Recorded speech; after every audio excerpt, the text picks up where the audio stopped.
Hi everybody, Terry Ryder from hotspotting.com.au. I just want to bring to you some detail about interesting news item out and about today, and it's about a new report published on behalf of QBE Insurance, which regularly, in conjunction with BIS Economics, produces the Australian Housing Outlook report, where they look 3 years into the future and make some predictions about what's going to happen with major real estate markets over the next 3 years, and in addition to that, some commentary on what's currently happening. And one of the major comments that's attracted quite a bit of media attention today is that the level of first home buyer activity in Australia is at its highest levels since 2010. And this confirms other information that's been accumulating in recent months, that first home buyers right now are particularly active as buyers in the market, and loans to first home buyers have risen markedly. And what's somewhat ironic about it all is that the markets in which first home buyer activity is the strongest and which has risen the most are in our two most expensive cities, Sydney and Melbourne. So it kind of once again puts the lie, and I've been making this argument for a long time, that the actual research information contradicts this media storyline that's been out and about for the last few years, that young Australians are being priced out of the market and that there's a whole generation doomed to a lifetime of renting. It's never been true. The statistics has constantly contradicted it, but that's, media doesn't seem too fussed about being accurate or fair or balanced in its reporting on each issue. It's mainly interested in clickbait headlines. So at last, a little bit of truth has managed to fight its way through the gloom via reporting of this new report prepared by BIS Economics, the Australian Housing Outlook Report 2018-2021, commissioned by the international insurance company QBE.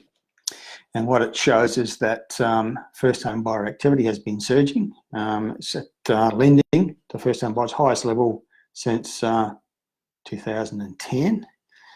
And in particular, it's particularly strong in Sydney.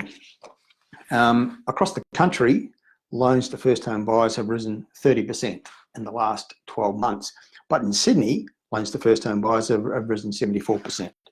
And it's actually keeping prices strong in the fringe areas of our two biggest cities, Sydney and Melbourne. While the general media is telling us is that Sydney house prices are falling, Melbourne house prices are falling, but of course they always generalise and they never dig a little bit deep and give you some new information that's actually useful.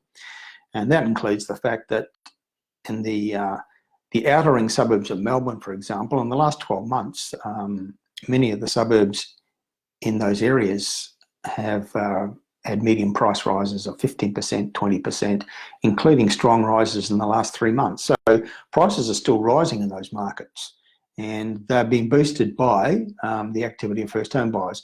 It's also true in the outer ring areas of the Sydney metropolitan area. So those generalised comments that prices are falling all over Sydney and Melbourne simply aren't true.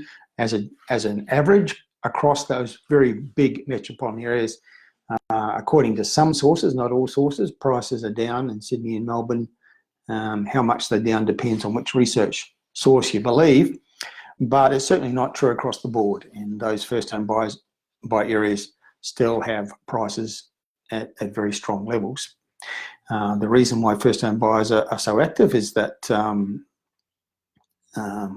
partly because anyway, there's some attractive incentives available in New South Wales and Victoria, and in some other places. First home buyers are also very active in cities like Perth. So there's been a big uplift. The other thing that comes out in this report, commissioned by QBE and prepared by BIS Economics, is that the forecasts for prices in the major markets are generally very positive. I would say they're also very conservative. These reports always are. If you go back, what the equivalent report that was published, say 3 or 4 or 5 years ago, and see what they predicted, for price rises in Sydney and Melbourne, for example, they were very conservative predictions, and the actual outcomes, prices actually rose a lot more than they predicted. So what they predict, keep that in mind, because what they're predicting for Sydney is next year, they expect Sydney prices to fall about 3%, and Melbourne prices about 4%, and then bottom out and start to rise again after that. But in all the other capital cities, it's forecasting that over the next 3 years, we're going to see fairly healthy price rises. But I think very conservative. It's predicting prices to rise 12.5% in Adelaide is the highest. I'm not surprised that they rate Adelaide #1 in the country for price rises. I'm feeling the same way, and I've been trying to tell people that for some time. Strong market evolving in Adelaide, supported by all sorts of data. And this is just another report that confirms my feelings that Adelaide is going to be one of the market leaders in the next few years. It's tipping Brisbane to rise quite strongly, Canberra also, Hobart, Darwin, Perth, all predicted to have rising house prices over the next 3 years. It's kind of contrary, isn't it, to that general theme that we're getting from media that prices are falling everywhere. It's not true, but that's what they're saying. And we're told to expect a collapse of our property market. 60 Minutes telling us prices are going to fall across Australia 40%. It was always rubbish. I think they knew it was rubbish, but they don't care. It's all about ratings and headlines. But this particular Outlook report is predicting that apart from Sydney and Melbourne, the other capital cities are going to have price rises. I think that the actual outcomes are actually going to be much stronger than they're predicting. As I say, their forecasts are always very, very conservative.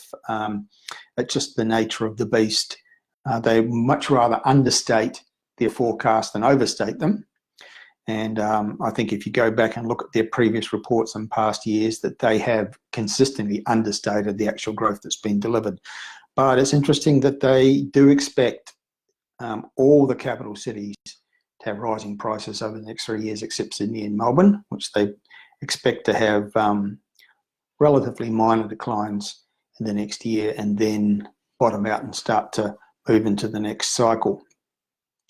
So I find that's all pretty interesting. What's come out of this particular report is getting a bit of media this week. Probably the outstanding point is that first home buyer activity is, according to this report, and it's supported by other data, which I've highlighted recently. This report says that first home buyer activity around Australia is the strongest it's been since 2010, with a, where is that figure again? I gave you a moment ago, a 30% rise in lending to first home buyers in the last 12 months across the nation as an average. But in Sydney, it's a 74% rise in lending to first home buyers. It's quite interesting information, isn't it? Given that we're told that nobody can afford to buy in Sydney and that first home buyers are just completely priced out of the market and doomed to a lifetime of renting. It just ain't so. And we're grateful to this report for putting some sensible data as a contribution to the reporting of that particular issue. That's it for now. Terry Ryder from hotspotting.com.au signing off. I'll talk to you again really soon. Thanks.